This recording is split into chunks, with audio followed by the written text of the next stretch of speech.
Komedian dan presenter Denny Chandra menceritakan momen terpaksa menjual 5 mobil kesayangannya untuk bisa menyambung hidup. Di tahun 2010, Denny mulai mengalami pekerjaannya berkurang, dan itu terjadi selama lebih dari 2 tahun. 2 tahun lebih 10 bulan lah, itu kerasa banget. Itu mobil aku 4 dijual-jualin untuk menyambung hidup, ujar Denny dikutip dari YouTube Kasih Solusi. Kemudian di tahun 2013, Denny terpaksa kembali melepas satu mobil kesayangannya karena uang di rekeningnya menipis. Melalui saudaranya, mobil keluaran tahun 2005 itu akhirnya laku terjual dengan harga 250 juta rupiah. Tapi Denny dibuat terkejut ketika mengetahui uang hasil penjualan mobil yang dipegang istrinya habis tak bersisa hanya dalam waktu 10 hari.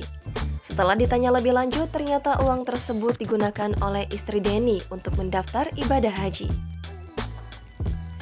Denny yang bingung akhirnya hanya bisa pasrah mengikuti ucapan istrinya, dan tanpa diduga 1 minggu kemudian Denny mendapat tawaran pekerjaan. Dari pekerjaan tersebut, Denny bisa mendapatkan kembali uang seharga mobil yang sudah dijual. Karena pengalaman tersebut, Denny percaya bahwa dalam hidup perlu untuk ikhlas dan memiliki prasangka baik pada Sang Pencipta. Download Tribun X sekarang, menghadirkan lokal menjadi Indonesia.